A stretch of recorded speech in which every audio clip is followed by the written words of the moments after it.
everyone, and welcome to another video. For those of you who are new to my channel, hi, my name is Brenda, and today I have for you the long overdue review of the Holo Taco Rainbow Collection. I'm gonna be showing you the unboxing, the live swatches, and as I always do, I'm gonna be sharing my honest opinion with you. I'm going to be telling you the things that I like, the things that I do not like, and you might be wondering why it has taken me so long to make this review, and this is because I usually review things as they come or as I purchase them, and whatever comes in the mail first gets reviewed. So everything that you have seen up today is what I got before the Rainbow Collection, so we're finally getting there. I'm gonna show you first the polishes that I got. I'm gonna share with you my swatches and all that, so if you want to know all the details, please keep watching. But before we continue, please don't forget to subscribe.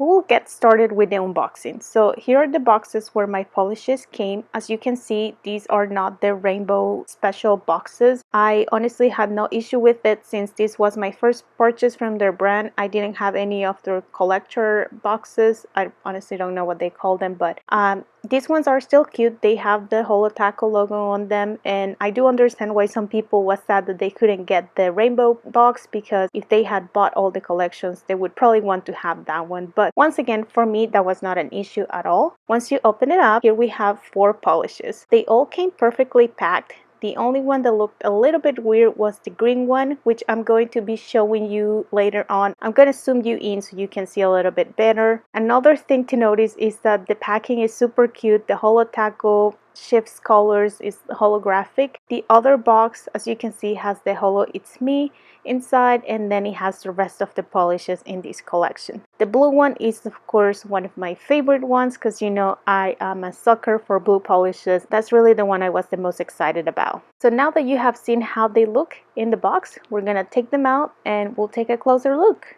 And here we have all the polishes straight out of the box. As you can see, I got the Rainbow Collection and I got all of the polishes that were in this launch. First, I want to show you the green one. As I said, it definitely needs mixed. It does look like it was sitting a lot on that position, which I have been moving them around a lot before I got to swatch them. Same with this yellow one. Either for good or bad, I realized that the polishes were just so full that I was really struggling to mix it up. I was able to move it up a little bit, but I do think it needed to be mixed a little bit more, and you're gonna see why when I apply it on my nail. Since we're talking about this green polish, this is the one that I'm going to be swatching first. This is called Green Taffy, and this is described as a vibrant true green polish packed with linear holographic pigment, which we all know these are all holographic polishes. I do think that the formula was really good on the first coat. However, when I applied the second one, I was struggling a little bit because of the brush. So I am not a big fan of thin brushes. I honestly prefer the wide ones, and I have mentioned this before. So I feel like this one's making the application a little bit difficult for me. It wasn't really something impossible to work with or anything like that. I just honestly prefer wide brushes. And the other problem that I had is that here you can see that the polish wasn't mixed properly. So I should have probably done a little bit more of that before applying it on the nails. So it did look a little bit weird on the tip, but that was about the only issue that I had with this polish. And right here I'm gonna show you how it looks under the flashlight. This is truly packed of holo glitter or holo pigment, and it's just super pretty. The next swatch is going to be the red nail polish. All these polishes looked really good whenever she did the swatches, so I was honestly also very excited about this color right here. This is described as a Briband Strawberry Red polish, and as you can see here, the application went on very smoothly. With this one, I didn't have any mixing issues. It was all ready to go whenever I applied it. However, I did have to dip the brush again. But again, that's really not a major issue for me. Another thing that I think is very important to point out is that this was a one coater for me. And please keep in mind that I have very short nails, so that obviously makes a huge difference if you have longer nails, or if you have nail extensions, that you would probably want to apply the second coat. But for me, one coat was perfectly fine. And of course, it was super holo and super pretty.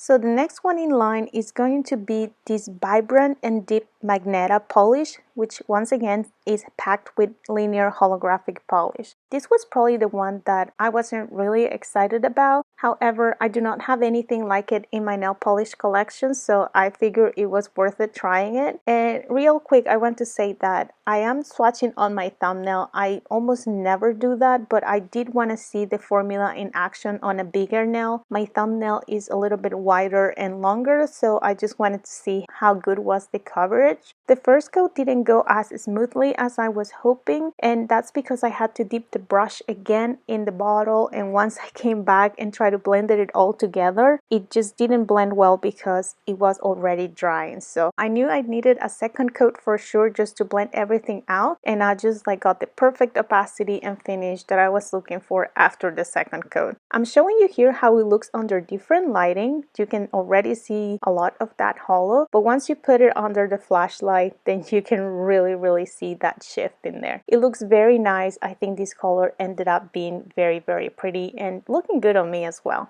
The next swatch is Lemon Sucker, and this one is described as a lemon yellow polish. Once again, another linear holographic formula. This one, once again, I know I was very excited about all of them, but this one especially, I was really hoping that it would look better on me. I was hoping because it was a lighter tone, it will really stand out more on my brown skin. However, it wasn't really the case, even though, as you can see, it applied beautifully on the first coat. I do feel like the formula on this one was a little bit thicker, but nothing really that compromised the application. It was a one coater for me, so I cannot complain about it. I love one coaters.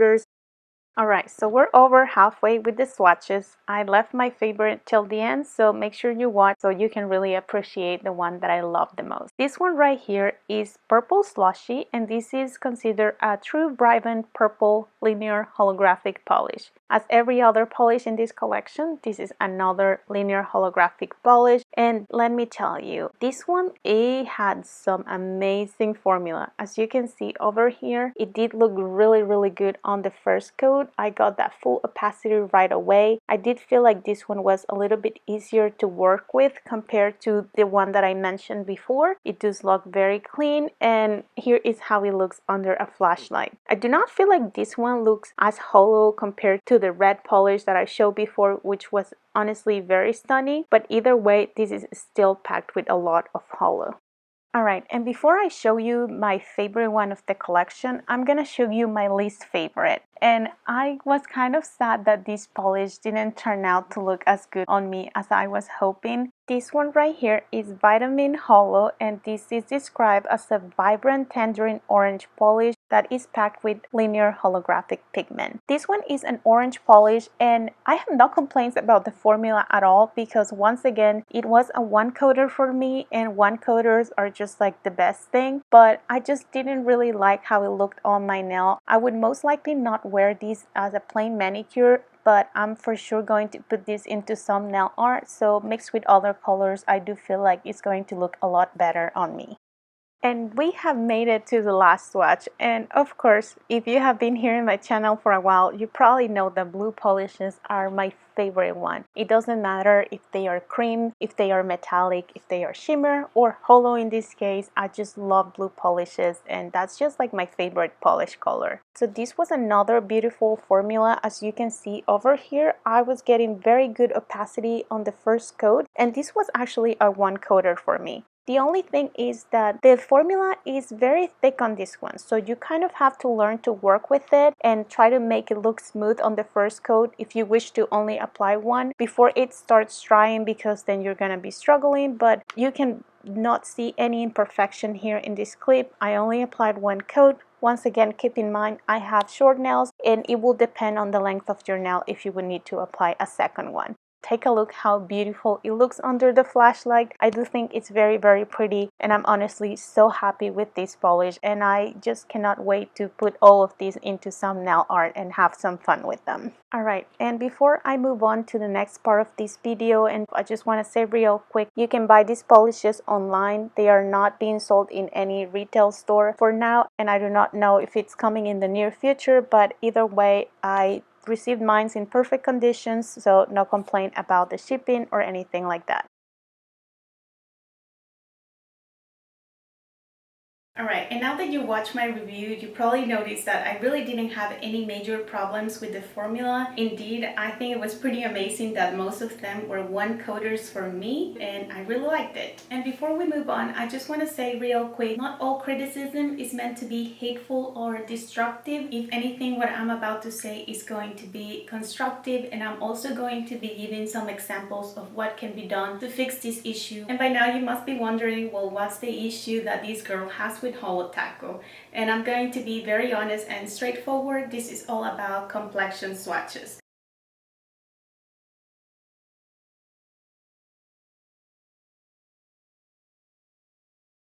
This is an issue that I have talked about before on my Instagram. I have talked about this topic in general in the nail community, and I do feel like Holo Taco has a big influence in the nail community since they have a big following. So I do think that this is something very important that they should start taking more seriously. So talking to some of you over my Instagram, we were discussing how Christine touched on this topic on her podcast, which, being honest with you, I'm a big fan of the podcast. I do follow her on social media and also on YouTube, but I do not watch her videos religiously. However, I do watch all the videos about her launches and kind of stuff, but the podcasts are very informational. Getting back to the topic, in this one podcast, someone asked if she was working on complexion swatches, and she said that by now she's the only one providing swatches. Most nail polish brand owners do that, and I do understand why she wants to take care of that aspect since she is honestly really good at swatching polishes, so no complaints on that. I do think though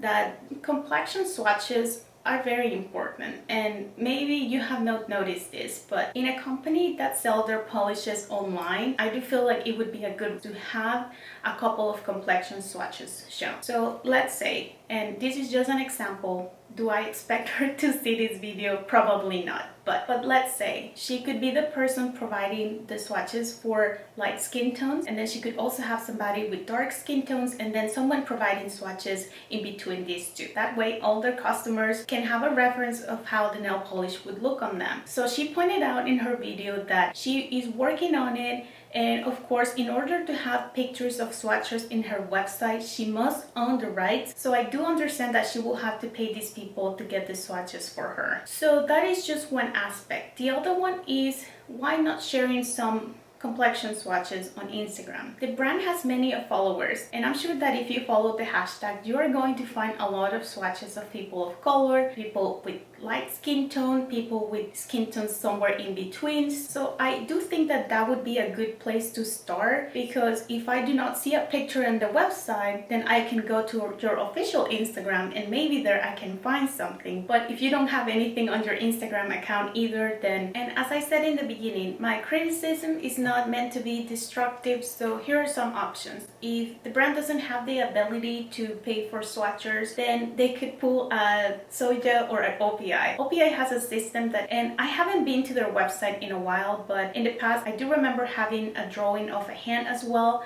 and it's like a full hand, and then you can customize the skin tone, and then you can see how certain nail polish could look on you. And once again, I wouldn't think that's like the best way to go. I feel like it would be of good reference for people that's not light skin tone as Christine is, who's the one providing the swatches, so they can at least see how they look. I know that going with the rainbow collection wouldn't be a fail because of all the colors are like similar to other things that I might have, but the holiday collection was a little bit tricky because it has like a light blue and it also had a rose gold, so there are always tones that are a little difficult to guess, and considering the price, I didn't feel like buying them and then end up not liking them. That was pretty much everything that I want to say. I just didn't come here to talk about it and say bad things at all. I would like to hear from you and just want to know if you think that complexion swatches are important, if you actually get a good reference of them whenever you buy polishes offline, or if you actually do not really care about that. And as I said before, I know the Holo Taco team, and Christine mentioned they are working on it, and I do hope that they are.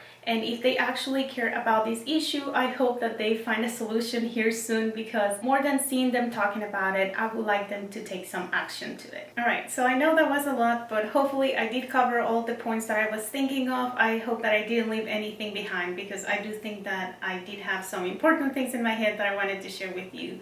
But I also want to know what what do you think about it? Let me know in the comments if you want to just add on something else, maybe another suggestion, or just like something else that you think that the brand could do to improve. Put it in the comment section. I would love to read you in there. As always, I do hope that you enjoyed this video. I know this is way different than what I usually post, but if you are here for nail art and live swatches and nail polish reviews and all nail polish related stuff, then please consider subscribing because I do post a lot of that. I post every Wednesday and Saturday, so I do hope to see you here again, and that will be everything for today. Thank you so much for watching, and I'll see you on the next one. Goodbye!